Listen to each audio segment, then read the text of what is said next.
The Traveler and I made one each. Here, have it taste while it's still warm. Thank you. Don't mind if I do.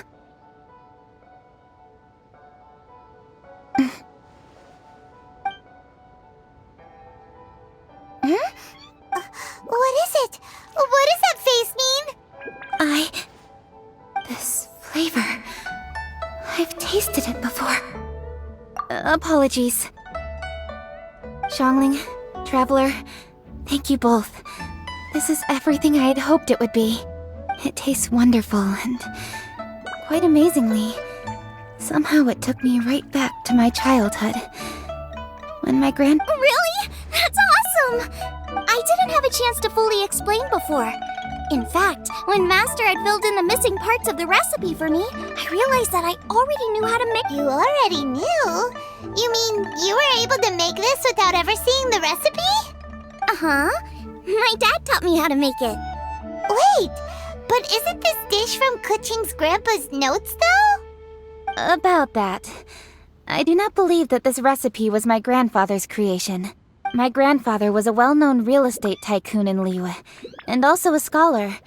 He was an avid collector of old books and was quite knowledgeable on many of Liyue's customs and traditions. As a child, I used to spend a lot of time with him in his study. We'd read the classics together, then debate how much of it was actually genuine, and whether Rex Lapis was real or not. He used to say, books are just a bridge that bring us a little closer to history. It's up to those of us in later generations to ask these questions, search for the answers, and decide what they mean. Since then, my grandfather has passed on, and I've grown up to become a Qixing. My views on Rex Lapis have changed in this time too, from myth to reality.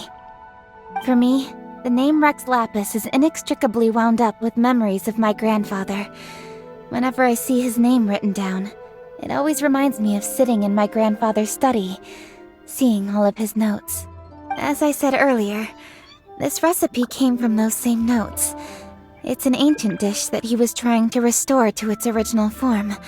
But still, each time he tried cooking it, he'd always get me to have a taste while it was still warm.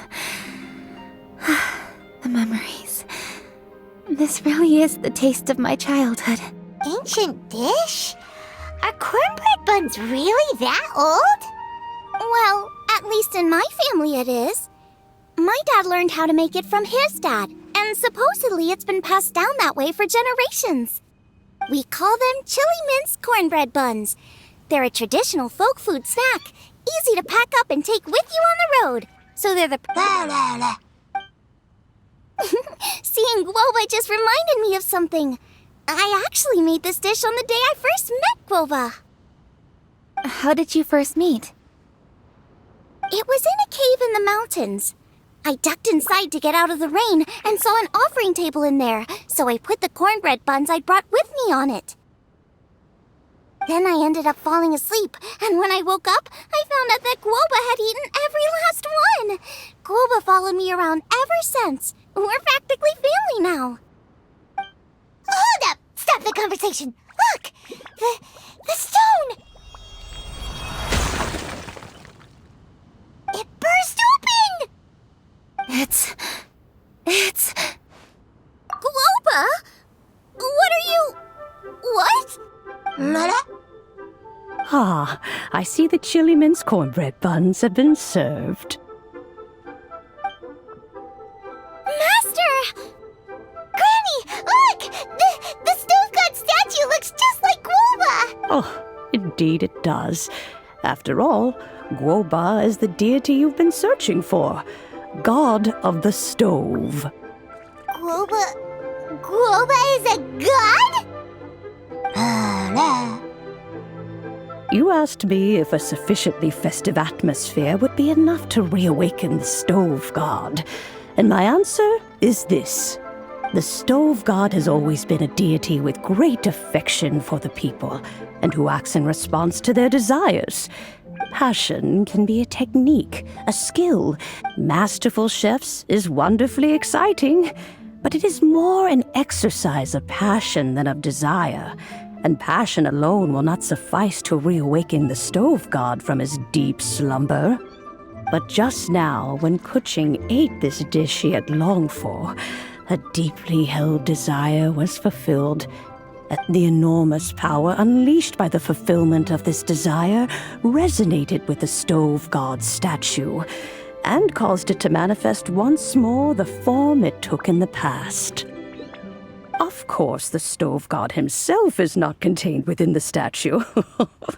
The true stove god has been here with... How does it feel, seeing a statue of yourself from your glory days?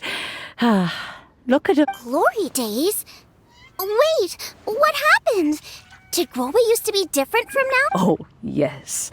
Back in it, but all the wisdom, A god surrendering their... the kinds of trial, the threat of disaster. He once walked with you over the barren plains until you arrived at last at the It was his hand that lit the very first street lamp of Liyue and brought the aroma of cooked food into every household in the land. You mortals no longer remember him, but back in the age when you did, he was the closest of all the Adepti to the common folk.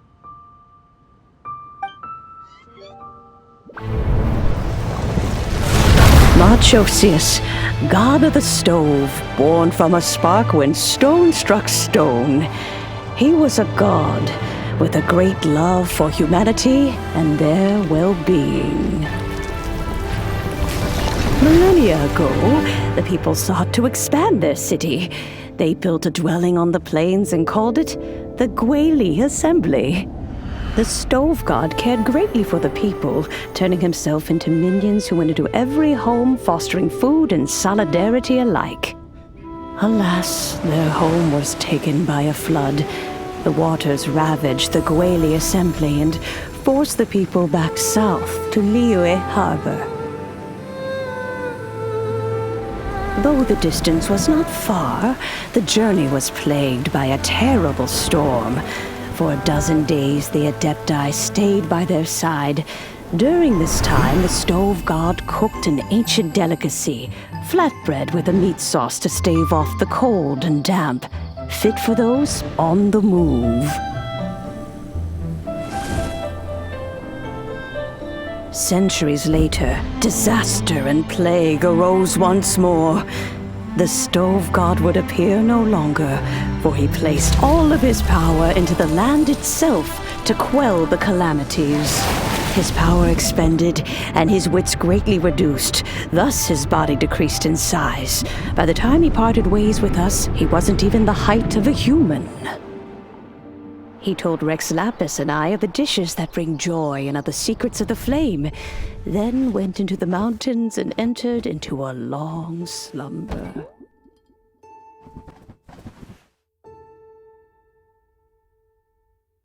The stove god departed, and Guoba was born. When he awoke, he ate the Chiliman's cornbread buns placed on the offering table by a young lady in yellow. Though he did not remember the past, he was profoundly moved and decided to follow this young lady thereafter. The stove god had quietly disappeared, but the vendors rose early to hawk their wares. People went out to buy goods, lit their stoves, and cooked food, just as they had done every day for as long as they could remember. In Liyue, things have always been this way.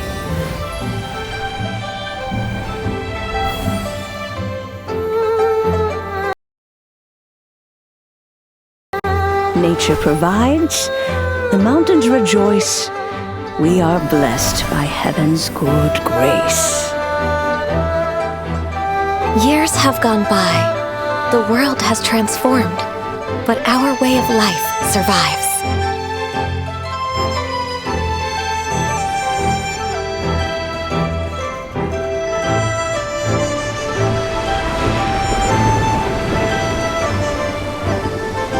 Fame and fortune is only a season. It is the moment that we should embrace.